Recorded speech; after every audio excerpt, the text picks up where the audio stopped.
Hi, how's it going? Oliver Carlin here. Would you like to easily determine who should get the house during a divorce when you have equity in it? Well, stay tuned.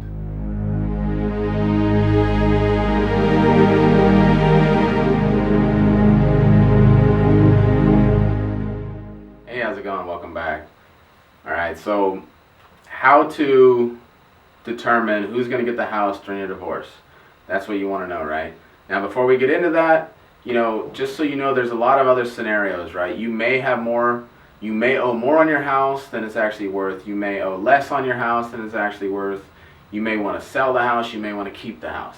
So there's a lot of different scenarios that you and your spouse will have to talk about. But when it comes to making that decision on what you want to do with the house, it's completely up to you guys. You guys can be as creative as you want to be, as long as it's fair. As long as if that house belonged to both of you equally, then it should be split up equally. And when you file for divorce, it goes in front of the judge. That's all he's going to be looking for, is to make sure that it's a fair thing that you guys are submitting. As long as it's fair, the judge odds are he's just going to approve it, and whatever you guys came up with is going to work. It's just a matter of you coming to an agreement and both signing it. That's it. That's how you decide who gets the house. Now, if you're looking for some ideas on who's going to get the house and what you can do, there are several things you can do. So if you do want to, for example, if you're looking to keep the house, if you have equity in the house and you're looking to keep the house, you could have one spouse live there. A lot of the times they'll have children and they don't want to take the child out of the house. That's why they keep the house. You could have the one spouse live there with the child, another spouse live somewhere else. You could split the house like a roommate, like have two separate places and then a common area where you both can eat in kitchen and stuff like that. That's another option.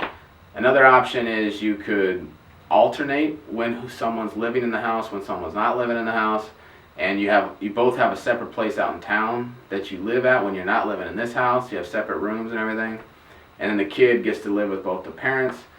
That's kind of the main ideas on some ideas that you can talk about with your spouse and come up with about this. Now, if you can't come to an agreement, I know that could possibly happen.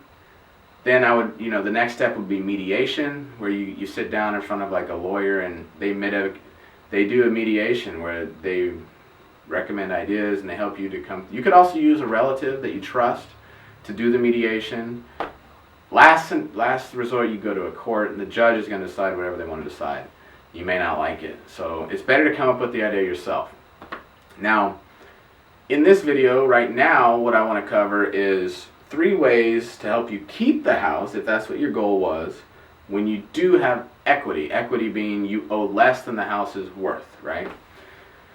So you want to keep the house. So one option, you can just, if both your names are on the mortgage, first of all, you have a mortgage, which is the loan.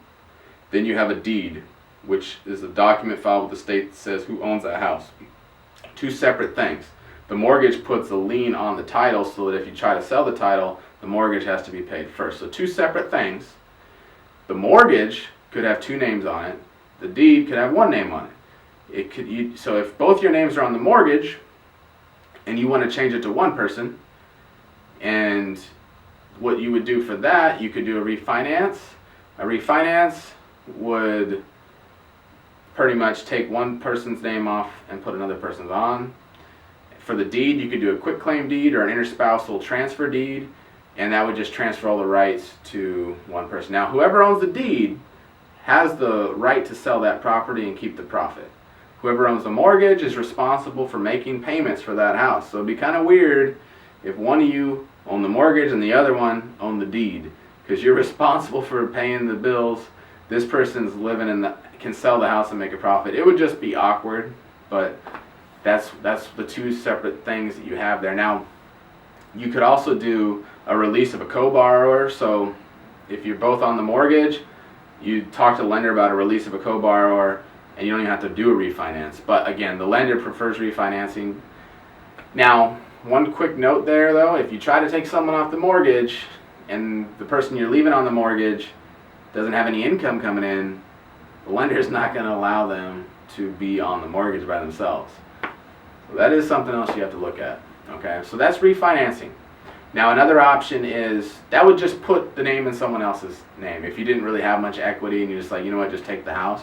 Now if you have a lot of equity and you want to split that equity up, you could do a cash out refinance. So that would mean, let's say you owe $300,000 on the house and the house is worth right now $350,000. Now, one quick note, I'll come back to this in a second, but one quick note is very important you get an accurate appraisal done on that house, because a lot of people think they have equity in the house and then they go through the divorce and later on try to sell it and they find out that their house is worth way less than what they thought, and now they actually owe money on the house and they have to do foreclosure and stuff like that. So very important. Now if you want some more information on determining the accurate value of your house, I got some tools on my website that'll help you. It's about 98%, 95% accurate, and it's free to use. Or you can get an appraisal done. It's $400 typically to get an appraisal done. Or you can speak with your real estate agent, have them do a CMA, and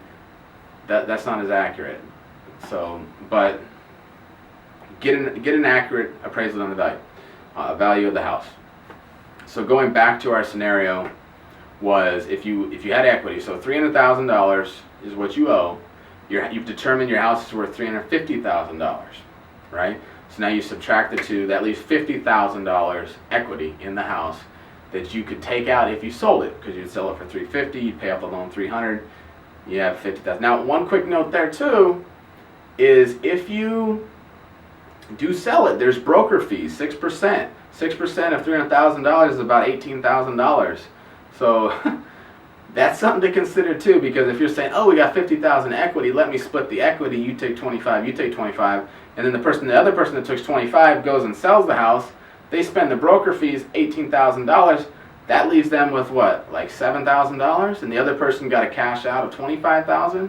So very important that you consider the broker fees, okay? Now, so let's say that you had $50,000 after broker fees, we'll just say. So you had $50,000 equity you wanted to split between the two of you. How do you do that without selling the house? Because we're talking about keeping the house right now. If you sold the house, you would get the equity, right? But if you want to keep the house, how do you get that $50,000 out, split it up without selling it? The answer to that is called a cash out refinance. So the cash out refinance is just like a refinance, except now you're going to refinance the house for $325,000. So now your loan is now $325,000. You go to close, you pay off the old loan of $300,000. They write you a check for the other $25,000. You can give that check to the other person, and you've just bought them out. Now, if you don't want to do that and you want to keep the equity in the house, another option is you could trade something of equal value of $25,000. Like if you had a car or something expensive worth $25,000, you could give them that in exchange for the equity on the house. So that would kind of be your options there. So there you go. There's pretty much three ideas on what you could do if you had equity on your house and you wanted to keep the house. And we also went over some different types of scenarios you could use to help you decide how you're going to keep the house, who's going to live in the house, and so on and so forth. Now, if you don't want to live in the house and you want to sell the house, there's also several different options going that route. Now, I'm not going to cover that in this video. However, if you look below this video, there's going to be a link. You can click that, go to my blog post, where I actually go in depth and explain the different options you have available to you if you have equity and you want to sell the house.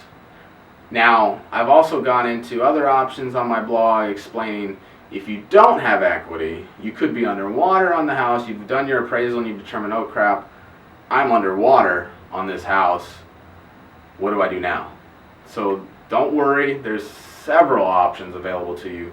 Go ahead, click the link below this video, go to my blog post, check that out. Alright, so I hope you found value in this. If you did find value in this, I just ask that you share it, like it, and comment below. If you have any questions, please ask them. I'd love to hear what you have to say. And if you have any other ideas that I didn't cover in this video, leave them below to help someone out.